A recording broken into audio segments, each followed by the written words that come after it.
January 26, 1945, just after 2:00 p.m., the frozen eastern edge of the Riedveer Woods near Holtzwihr, France. The world is reduced to white, steel, and blood. Second Lieutenant Audie Murphy feels the sub-zero air burn his lungs, the acrid smoke of a burning M10 tank destroyer stinging his eyes. His company, B Company, is shattered, its 19 remaining men scrambling back to the relative safety of the tree line. In front of him, 6 German panzer tanks and 2 full companies of Gebirgsjäger infantry, 250 men in white snow parkas, closing relentlessly across the open field. The first M10 tank destroyer is crippled, a sitting duck. The second, the one nearest him, is a funeral pyre, orange flames licking its olive drab hull. His leg is bleeding from fresh shrapnel. Retreat is survival. Staying is suicide. But retreat means the Germans break the line and the entire 15th Infantry Regiment's position will collapse. Then he sees it. Atop the burning wreck, pointing defiantly toward the German advance, the M250 caliber machine gun, its long ammunition belt still gleaming. A sane man would run from the walking bomb. But Audie Murphy is no longer a sane man. He begins to climb. What force drives a man to mount a pyre that is already burning? This is not a story of heroism, not in the way we tell it, in sunlit parades and marble monuments. This is a story of cost. It is the story of what happens when a nation, desperate for a savior, finds one in the form of a 5'5", 112-pound sharecropper's son from Texas. A boy with a baby face and the eyes of a man who has seen the end of the world, because he has over and over again. This is the story of Audie Leon Murphy and the terrible, glorious hour that would define him, and the lifetime he would spend trying to escape it. To understand the miracle and the tragedy of January 26, 1945, one must first understand the landscape. This was the Colmar Pocket. After the glorious liberation of Paris and the disastrous airborne gamble of Market Garden, the Allied advance had slammed into the brick wall of the German frontier. The Champagne campaign was a distant memory. This was the winter of 1944-45, the coldest in 25 years. This was the winter of the Battle of the Bulge, of frozen feet and frozen rifles, of trenches dug in ice-hard earth. And as the Bulge was being contained to the north, Hitler launched a second, lesser-known offensive in the south, Operation Nordwind. Its goal was to recapture Strasbourg, split the American 7th and French 1st Armies, and force a catastrophic Allied retreat. The Germans had been pushed back, but they now held a massive, heavily defended bulge on the west bank of the Rhine River, centered on the town of Colmar. This Colmar Pocket was a fortress, manned by 80,000 veteran German troops from Himmler's army group, Upper Rhine. They were well supplied, deeply entrenched, and fighting on land they now considered their own.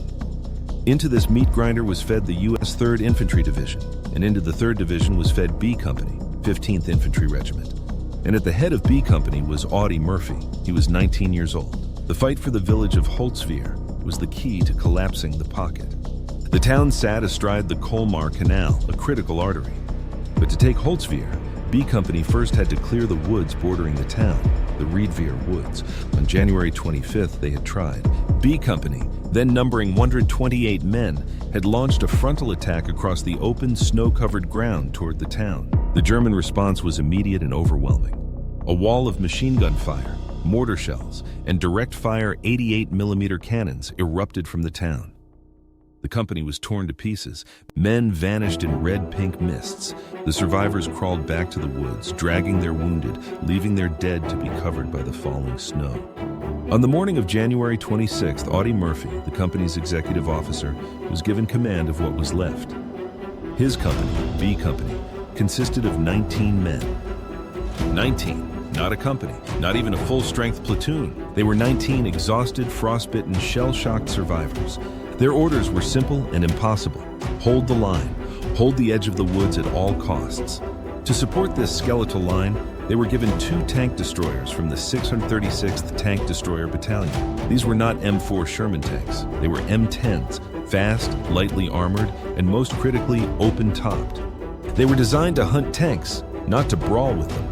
They were paper tigers against the coming storm. At 2:00 p.m., the storm arrived. The German counterattack began not with a subtle probe, but with an avalanche. 6 Panzer IV and Tiger tanks, engines roaring, tracks churning the snow, emerged from the haze around Holzwihr. Behind them, fanned out in perfect combined arms formation, were 2 full companies of Gebirgsjäger, elite mountain infantry, veterans of Norway and the Eastern Front. They advanced with terrifying discipline, firing as they moved. The 2 M10s moved forward to engage. The contest was over before it began. The first 88mm shell from a Tiger struck the lead M10, crippling it instantly. The crew bailed out, running for the woods. The second M10 was hit moments later, but this hit was different. It was catastrophic. The shell pierced the thin armor and ignited the fuel or ammunition. A geyser of black smoke and orange flame erupted from its open turret. This M10, the one closer to Murphy's position, began to burn. The 19 men of B Company did what any sane soldier would do. They broke. This wasn't a fight. It was an execution. They began to fall back, deeper into the woods, to find a line, any line that could be held. Murphy, screaming into his SCR 300 field telephone, called for an artillery strike from the 3rd Division's big guns, but the shells landed too far back, useless. The Germans were now less than 200 yards from the tree line, moving with the confidence of a predator that knows its prey is helpless. Murphy was alone, standing in a shallow ditch between his retreating men and the advancing German army. He was armed with an M1 carbine. He was a small, cold, bleeding 19-year-old boy, and he was all that stood between the German armor and the collapse of the American flank. It was in this moment that the sum of his life, the poverty, the rage, the 27 months of brutal combat that had preceded this day, crystallized into a single, impossible choice. He looked at his retreating men, he looked at the advancing panzers, and he looked at the burning M10 tank destroyer. It was a 32-ton steel coffin, packed with 54 rounds of 3-inch high explosive ammunition and hundreds of gallons of diesel fuel. And it was on fire. He dropped the handheld radio, unslung his carbine, and began to run, not toward the safety of the woods, but toward the fire. He pulled himself up onto the hot steel hull, the flames licking at his legs. He unpinned the .50 caliber machine gun mounted on the turret ring. He swung its heavy barrel toward the line of white-clad infantry. He chambered around, gripped the butterfly triggers, and pressed them down. And hell, for the second time that day, erupted on the snowfield outside Holzwihr. The question wasn't just if he would survive. The question was, who was this man? The central problem Audie Murphy faced on that frozen field was not just 6 tanks and 250 infantrymen. The problem was the very nature of the war he was fighting. The American public, fed a diet of newsreels showing triumphant advances and cheering liberated civilians, had little concept of the reality on the ground. The war in the European theater of operations, especially for the infantrymen, the dog face, was not a sweeping crusade. It was a bloody, agonizing war of inches, fought in mud, snow, and shattered forests, against a backdrop of constant, mind-numbing attrition. When Murphy and the 3rd Infantry Division, the Rock of the Marne, landed in Sicily in July 1943, the problem presented itself immediately. This was not the broken, demoralized German army that would surrender en masse in 1945. This was the Wehrmacht, arguably the most professional and lethal fighting force of the 20th century. Even in retreat, their doctrine was devastating. They were masters of the rearguard action, the minefield, the sniper's roost, and above all, the machine gun. The primary tactical problem for the American GI was the German Combined Arms Team, while an American rifle squad was built around the M1 Garand, a superb semi-automatic rifle. The German squad was built around the Maschinengewehr 42, the MG42. It was nicknamed Hitler's buzzsaw for a reason. Firing up to 100 rounds per minute, its sound was not the chug-chug-chug of an American weapon, but a terrifying singular rip like canvas being torn. An American squad advanced, the MG42 opened up, and the squad ceased to exist. To this, the Germans added the 81mm mortar, precision-sighted and ruthlessly effective, and the ever-present 88mm gun, a high-velocity anti-aircraft weapon that proved to be the most terrifying tank killer and infantry shredder of the war. The Allied solution to this problem was, blunt terms, material and men. We had more of both, but this created a grim strategic calculus. The war would be won by attrition. The American rifle companies were the currency of that attrition, and they were spent at a horrifying rate. A study by the Army's Operations Research Group found that in the ETO, a rifleman's chance of becoming a casualty in a frontline company was staggering. Over 90% of the 3rd Division's casualties were in its rifle companies, which made up less than 20% of its total strength. In Italy, this problem became a crisis. The soft underbelly of Europe, as Churchill called it, turned out to be a jagged, mountainous spine. The campaign bogged down into a World War I-style stalemate. At the Volturno River, at Monte Cassino, and most infamously, at the Anzio beachhead, American infantry was fed into a meat grinder. Anzio, where Murphy's 3rd Division was trapped for 4 agonizing months, became a byword for suffering. The beachhead was so small, nowhere was safe. Men were killed in their foxholes, in aid stations, on latrines. The psychological toll was immense. The Army began processing thousands of men for battle fatigue, the 1940s term for what we now know as post-traumatic stress disorder. It was a state of complete mental and emotional collapse. This, then, was the environment, a state of permanent high-stress crisis. The problem was not if you would be hit, but when. The problem was how to make your men advance into a wall of machine gun fire that you knew would kill half of them. The problem was watching your friends, the men you'd trained with, die one by one, replaced by green, terrified 18-year-olds who often wouldn't last a week. The statistics are numbing. The average life expectancy of a frontline rifleman replacement in some units was 10 to 14 days. The 15th Infantry Regiment, Murphy's unit, would suffer 8,067 battle casualties, killed, wounded, and missing to liberate Europe. Given that an infantry regiment's strength is roughly 3,000 men, this means the regiment suffered nearly 300% casualties. It was wiped out and replaced 3 times over. This attrition created a desperate need. The Army needed men who would not break. It needed men who, through some combination of rage, loyalty, or a complete lack of self-preservation, would not only face the buzzsaw, but run directly into it. The existing methods of warfare were failing catastrophically at the individual level. You could have all the P-47 Thunderbolts and 155 howitzers in the world, but eventually, a single soldier had to stand up, walk across a field, and take a piece of ground. And that soldier was dying. This was the crisis that Audie Murphy stepped into, and he presented a problem of his own. He was, by every physical metric, the wrong man for the job. When he tried to enlist after Pearl Harbor, the Marines rejected him for being underweight and undersized. The Navy and the Army paratroopers rejected him too. He stood 5 feet 5 inches tall and weighed perhaps 112 pounds soaking wet. He looked 16 because he was 16, his older sister having helped falsify his birth certificate to show he was 18. He was a boy, and the Army was running out of men. So the regular Army took him. He was the face of the problem. He was the replacement. The boy sent to do a man's job, the GI, who was, statistically, already dead. The crisis was how to survive in a system designed to expend you. The answer, Murphy would discover, was to become something the system had. To grasp the sheer impossibility of Audie Murphy's stand, one must first understand the tools. The fight at Holtzwihr was an asymmetric duel between technologies, a violent collision of physics and steel. And the weapons Murphy would master, and the ones he would face, defined the brutal mathematics of survival.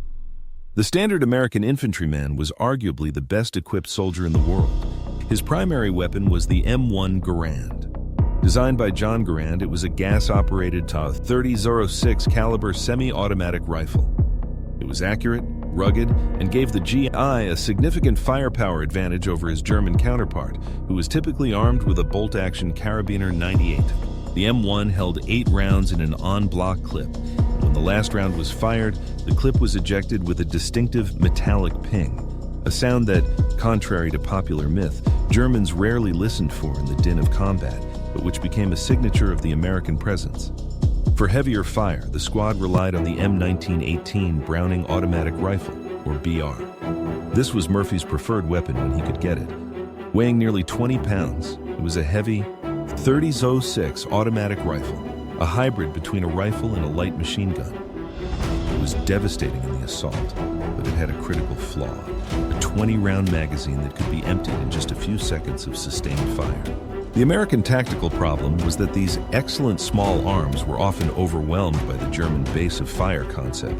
The MG-42, the buzzsaw, was a technical marvel of mass production and lethality. It was stamped from sheet metal, making it cheap to build. and its barrel could be changed in seconds by a trained gunner. Its 1,200 to 1,100 round per minute rate of fire didn't just kill, it suppressed. It psychologically paralyzed soldiers, pinning them to the ground, making them feel as if the very air had turned to lead.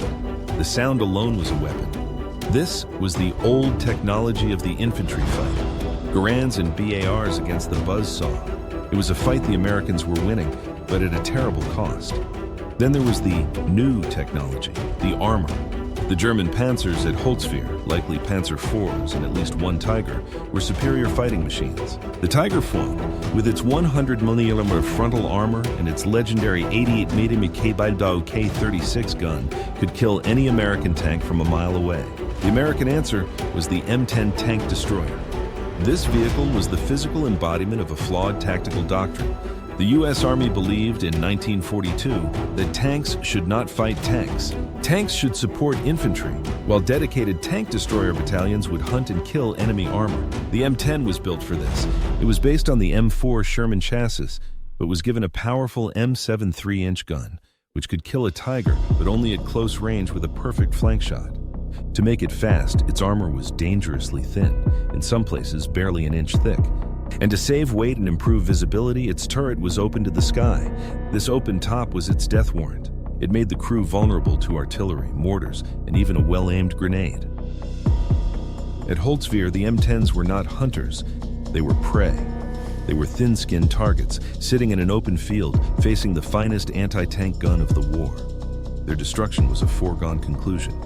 But the M10 carried a third weapon, a technical feature that was almost an afterthought. Mounted on the turret ring for anti-aircraft defense was the M2 50 caliber Browning machine gun.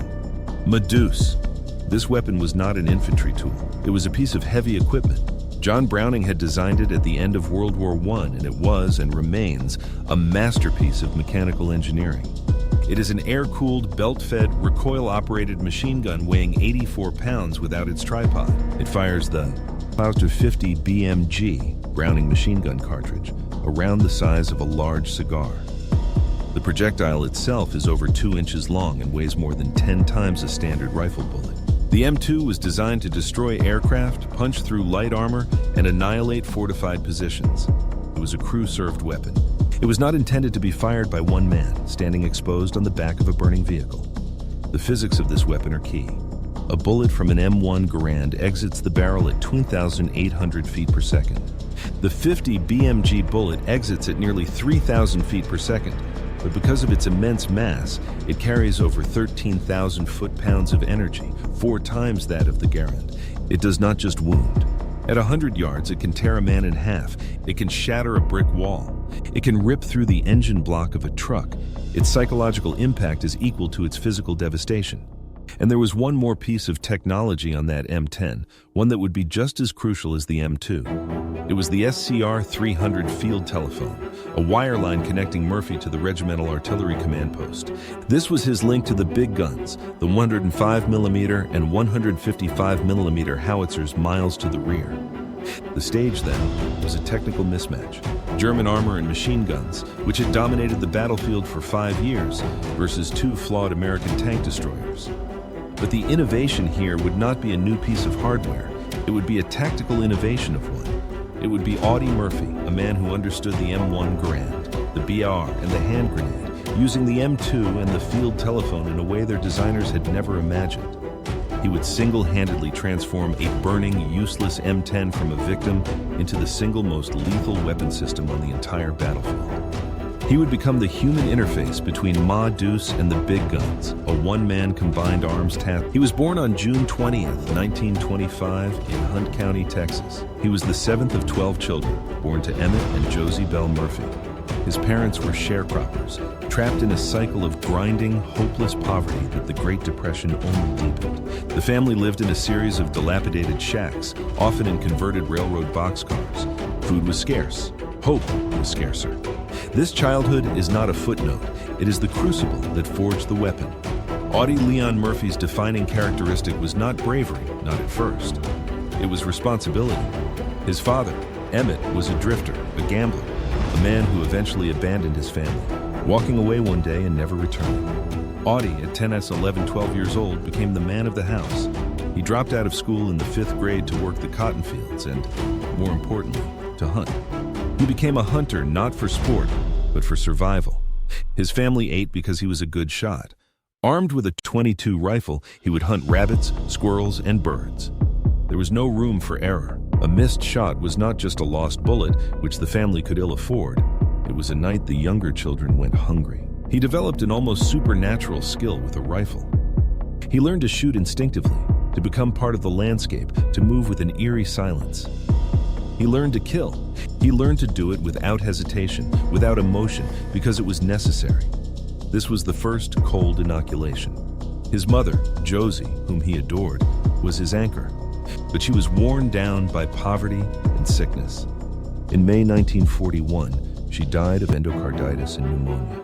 Audie was 15. Her death shattered him. The last link to his childhood was gone. His younger siblings were sent to an orphanage. He was alone.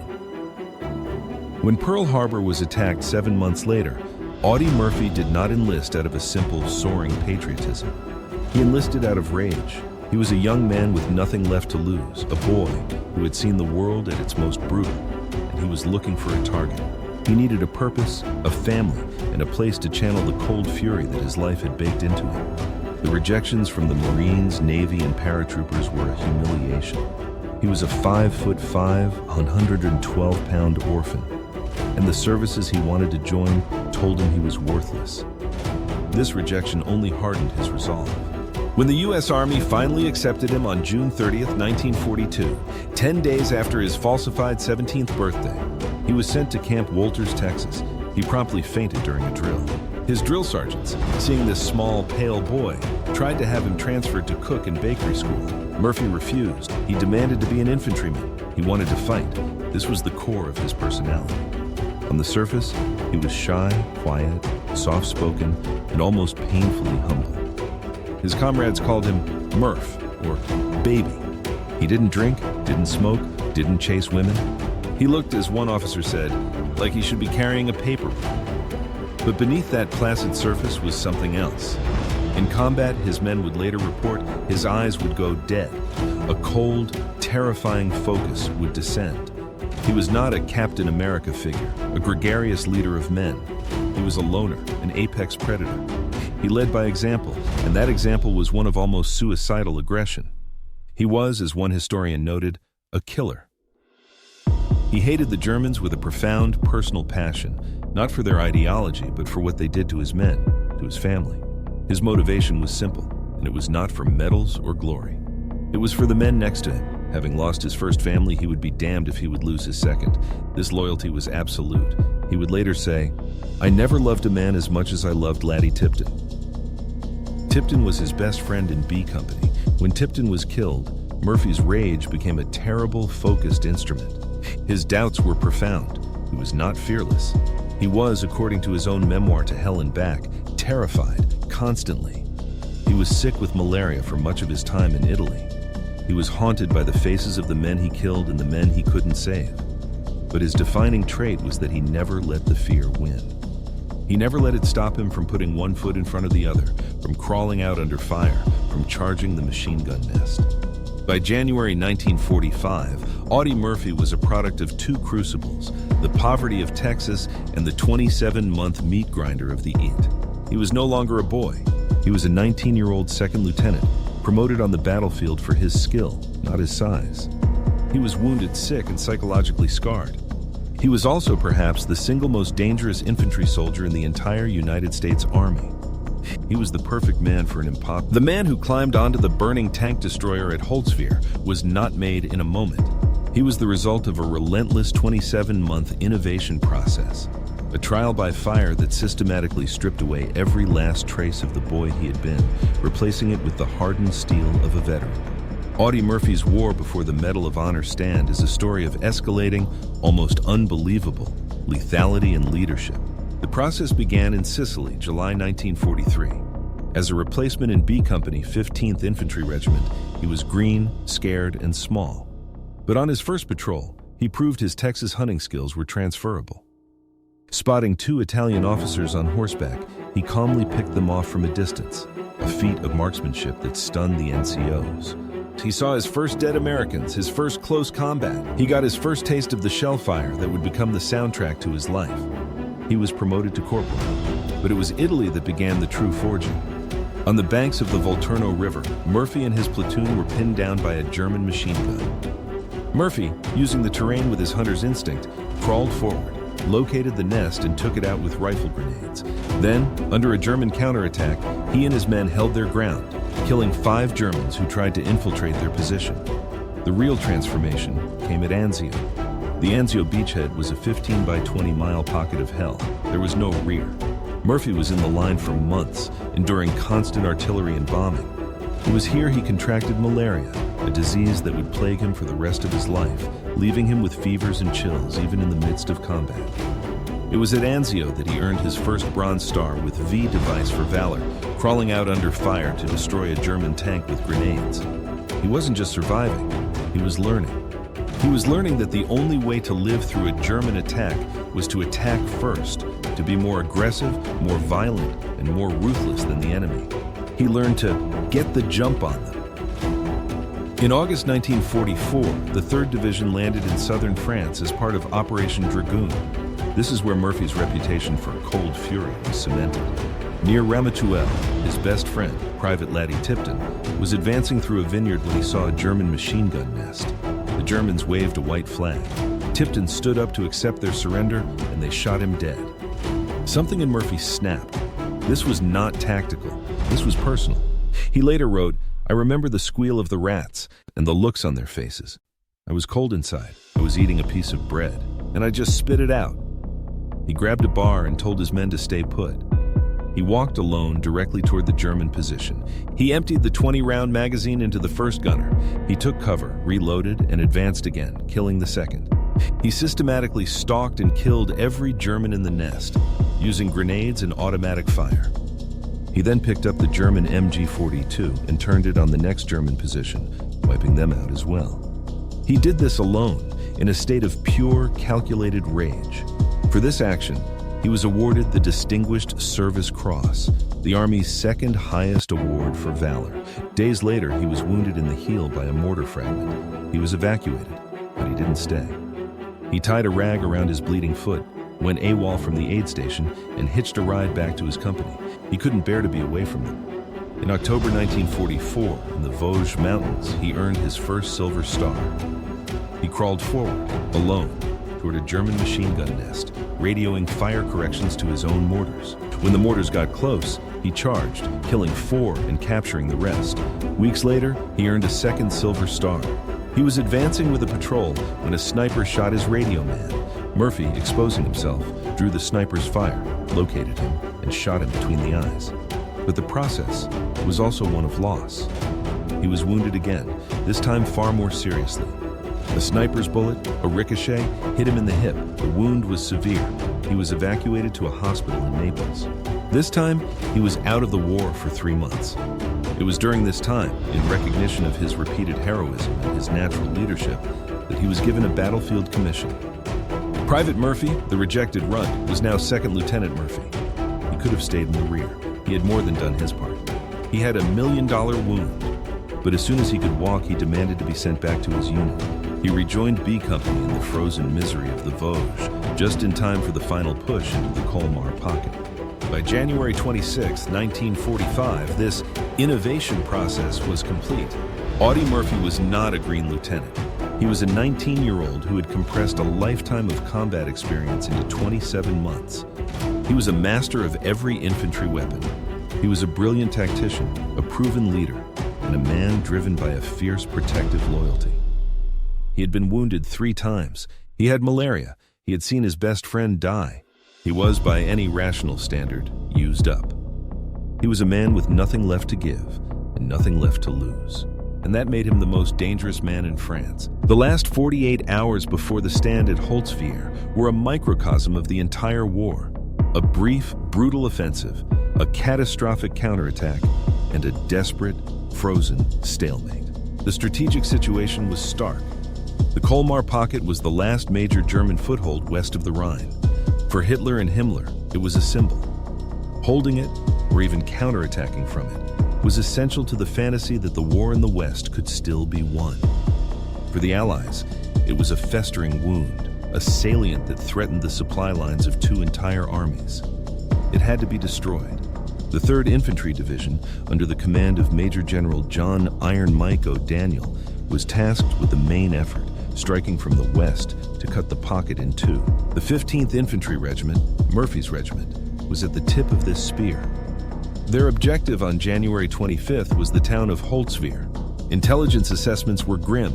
The town was held by elements of the 2nd Gebirgsjäger Division, elite German mountain troops, veterans of the most brutal fighting in the East. They were supported by heavy armor, and most importantly, they were dug in. The ground was table flat and covered in a deep layer of snow. It was a perfect killing field. On the morning of January 25th, B Company, 15th Infantry, was ordered to attack. The company, already under strength from the Vosges campaign, numbered about 128 men. Lieutenant Murphy was the executive officer. The attack began at dawn. The men moved out of the Riedveer woods, their dark forms stark against the white snow. They made it 200 yards before the world exploded. The Germans, holding their fire until the Americans were in the open, unleashed a Feuersturm, a firestorm. Machine guns, mortars, and 88mm shells fired at point-blank range ripped through the American ranks. Men were cut in half by the MG-42s. Direct hits from artillery vaporized entire squads. The attack was not repulsed, it was annihilated. The survivors, Murphy among them, crawled back to the woods, dragging as many wounded as they could. The snow was littered with the dead and dying. The psychological state of B Company was one of utter, numbing shock. They had been massacred. That night, the temperature plummeted.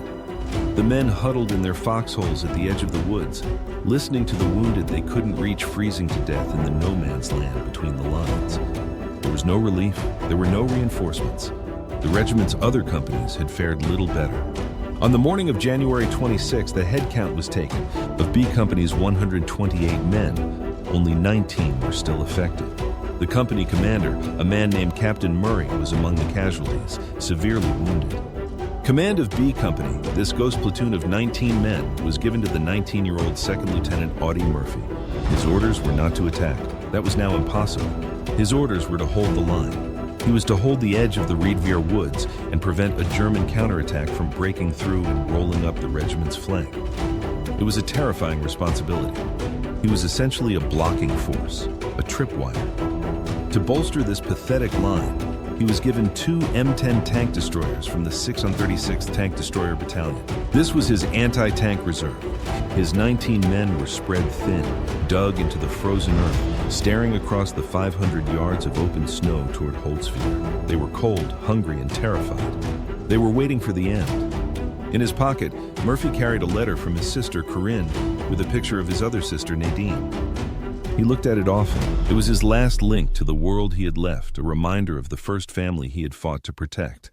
Now, he had to protect this new one. The calm before the storm was a state of almost unbearable tension. The woods were eerily quiet, the only sound the crunch of frozen snow and the occasional distant crump of artillery. Murphy moved along his line, checking his men, the M10s and the SCR-300 field telephone that connected him to the regimental artillery. He was the commander, the leader, but he was also just a boy, sick with malaria, his hip still aching from his last wound. At 2 p.m, the silence broke. The rumble began, a low mechanical growl that every GI had learned to dread. The sound of panzers. Then came the barrage. German artillery and mortars screamed into the woods, a deafening concussive drumbeat designed to pin the Americans in their holes. And then, out of the haze, they came. 6 panzers, flanked by 250 infantrymen in white, advancing with terrifying speed and precision. The moment of commitment had arrived. The 2 M10s rolled forward to meet the threat. Murphy watched as the first one was hit and disabled. He watched as the second one, his only remaining heavy weapon, was struck and burst into flames. The German artillery shifted, walking its way down the tree line, shattering the frozen branches, killing men in their foxholes. And his 19 men, seeing the tanks, seeing the flames, seeing the horde of infantry, did the only sane thing. They began to run. The line was gone. The point of no return had been crossed. It was Murphy, his field telephone, and 250 advancing Germans. The plan had failed. The preparations were useless. All that was left was the man. The hull of the M10 was hot. The flames, originating from the engine compartment, were licking up the side, and the air smelled of burning diesel, hot metal, and paint. Second Lieutenant Audie Murphy threw his leg over the side, his boot clanging on the steel. He was completely exposed. Below him, inside the hull, were 54 rounds of 3-inch high explosive ammunition and hundreds of gallons of fuel. The M10 was not just a vehicle, it was a 32-ton bomb, and the fuse was lit. He ignored it. He grabbed the SCR-300 field telephone, wedging it between his body and the turret. He unlatched the M2, a 50 caliber machine gun, from its stowed position. The German infantry was 100 yards away, a moving white and gray wall. They were firing from the hip as they advanced, bullets pinging and whining off the M10's turret. He swung the heavy barrel of the M2 toward them, sighted down its length, and pressed the butterfly triggers. The M2 exploded into life. The sound was not the chug of a .30 caliber, but a deafening, concussive thump, thump, thump, thump. A stream of the 50 caliber armor-piercing and tracer rounds ripped across the snow. The effect was instantaneous and horrific. The Madus, as detailed, was not a man-stopper. It was a man-destroyer. It tore through the white parkas, severing limbs, exploding torsos. The lead wave of the German advance ceased to exist, dissolving into a red mist against the white snow. The Germans were stunned. Their attack faltered. Who was this? A single soldier silhouetted against a column of black smoke, firing a heavy anti-aircraft gun from a burning wreck. They took cover in the shallow folds of the ground and returned fire. Machine gun bullets and rifle grenades snapped past Murphy's head. The Panzers, seeing this lone, insane American, began to pivot, their 88mm and 75mm cannons seeking a target. But Murphy had a problem. The Panzers were so close that their main guns couldn't depress low enough to hit him without exposing their thin belly armor. And Murphy, perched on the turret, was a small target. He picked up the field telephone. His connection to the 3rd Division Artillery was, miraculously, still live. The artillery officer on the other end, Lieutenant Walter Weisfenning, demanded to know the situation. Murphy, cradling the phone, shouted over the roar of the M2 and the incoming fire. He began to call for artillery. Not on the tanks, not on the infantry, but on his own position. "How close are they?" the voice on the line yelled. "Just hold the phone," Murphy shouted back, "and I'll let you talk to one of them." He gave the corrections. "Fire for effect. I'm 20 yards from my last registered concentration." "Correct, 20 yards. They're all around me. I don't see how I can miss." The first American 105mm shells screamed in, exploding 50 yards in front of him, right in the midst of the reforming German infantry. Murphy kept firing the M2. He swung the turret left, cutting down a squad attempting to flank him through the ditch. He swung it right, pouring fire into the main body. The air was a storm of shrapnel and lead. The Panzers, now hesitant, began firing high explosive shells, trying to kill him with the concussion. An 88mm shell exploded so close, it rocked the entire 32-ton M10, nearly throwing him off. A piece of shrapnel from the blast ripped into his leg, the same leg that was already bleeding. He stumbled, caught himself, and kept firing. He was a one-man combined arms force. He was the forward observer and the base of fire, all in one. He was using the 1050 cal to shred the infantry and the artillery to break up their formations and deter the tanks. For 1 hour, not 5 minutes, not 10. For 1 full hour, Audie Murphy stood on the burning tank destroyer, bleeding from 2 wounds in sub-zero weather, and held off the entire German attack. He fired belt after belt of 50 caliber ammunition, the hot brass casings piling up around his feet. The German attack, which had begun with such precision and confidence, devolved into a desperate attempt to kill this one single soldier. They couldn't. He was, his men later said, in a zone. The shy, quiet boy was gone, replaced by the cold, lethal hunter from Texas. The Germans broke. The combination of the relentless, devastating 50 caliber fire and the pinpoint artillery barrage, which was now walking back and forth across their lines, was too much. The 250-man strong Gebirgsjäger force, leaving an estimated 50 dead and wounded on the snow, turned and began to retreat to Holzfeuer. The Panzers, their infantry support gone, fired a few last defiant shells and pulled back. Only then did Murphy stop. He was out of ammunition. The fire inside the M10 was now raging. the deck plate beneath his feet almost too hot to stand on. He looked back at the woods. His men, inspired by his stand, had rallied. They were watching him, their faces a mixture of awe and disbelief. His leg finally gave out. He half jumped, half fell from the tank destroyer, landing in the snow. He was exhausted, bleeding, and shaking from the cold and the adrenaline. But he was not done. He located his field glasses, grabbed his carbine, and limped back to his 19 men. He refused medical aid. He got on the radio, his voice still cold and steady. He organized his men. And then this 19-year-old commander, having just held off an army, did the unthinkable. He launched a counterattack.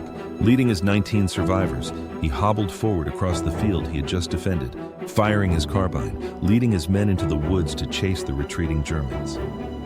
Only after the position was secure, after he was sure B Company's line was re-established, did Audie Murphy finally sit down and accept medical attention for his leg. Minutes later, the M10 tank destroyer he had ridden for an hour exploded in a massive, shattering fireball, sending shrapnel tearing through the air exactly where he had been standing. The immediate aftermath of the battle at Holtzwihr was clear. A massive German counterattack, which would have shattered the 15th Regiment's line and threatened the entire Allied push, had been stopped. It was stopped not by a company or a battalion or a line of tanks. It was stopped by one 19-year-old lieutenant, standing on a burning ammunition box. For this action, 2nd Lieutenant Audie L. Murphy was recommended for the Medal of Honor, the nation's highest award for valor. When the war in Europe ended in May 1945, Audie Murphy was 20 years old. He was officially the most decorated American combat soldier of World War II.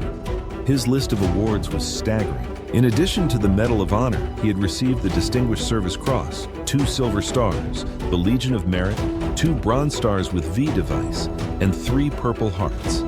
He also wore the French Croix de Guerre with Palm and the Belgian Croix de Guerre. He had, in 27 months of combat, received every single military combat award for valor available from the U.S. Army, some of them twice. He was sent home a hero.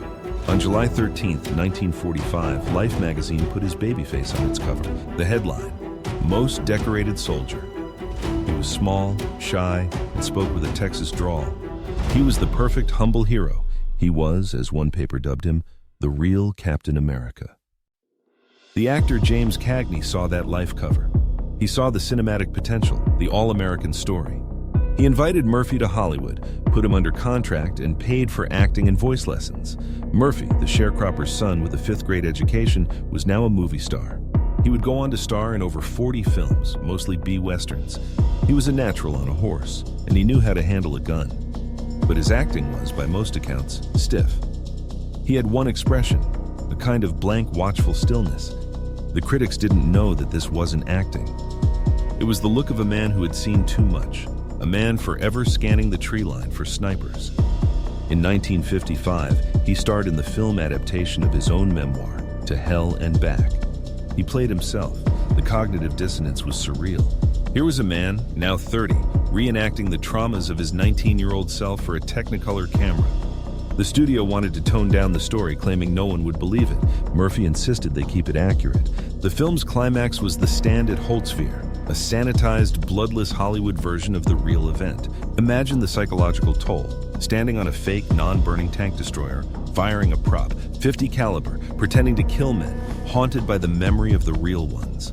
The film was a massive success, Universal's highest-grossing picture for 20 years, until it was eclipsed by Jaws. But the fame, the films, and the adulation were a mask. The real legacy of Audie Murphy was not the glory, it was the pain.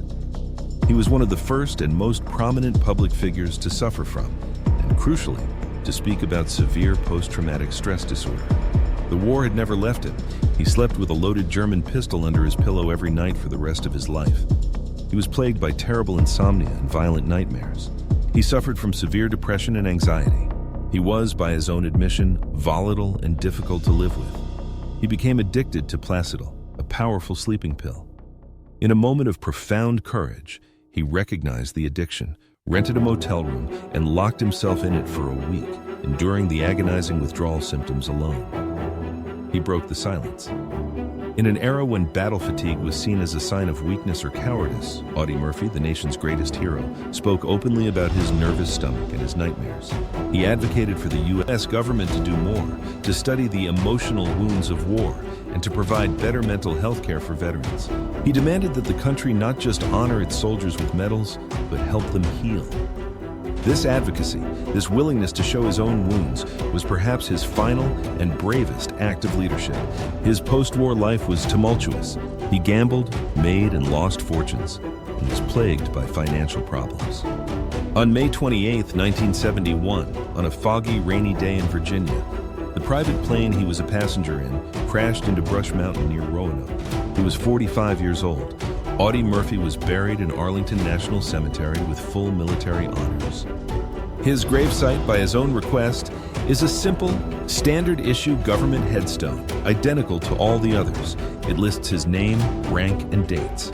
It does not list the Medal of Honor, the Distinguished Service Cross, or any of his other decorations.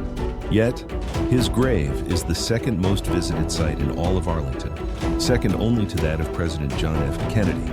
His legacy is profound, and it is twofold. He is the symbol of the citizen soldier, the small man who, when called upon, can rise to perform acts of impossible courage. But he is also a symbol of the cost. His life is a testament to the fact that you can take a boy to hell and back, but you can never truly bring him all the way home. The story of Audie Murphy is not a simple story of heroism. It is a story of survival, of rage, of loyalty, and of the lifelong, agonizing price of valor. He was a weapon, forged by poverty and honed by war. He saved his men, but in the end, he could never quite save himself.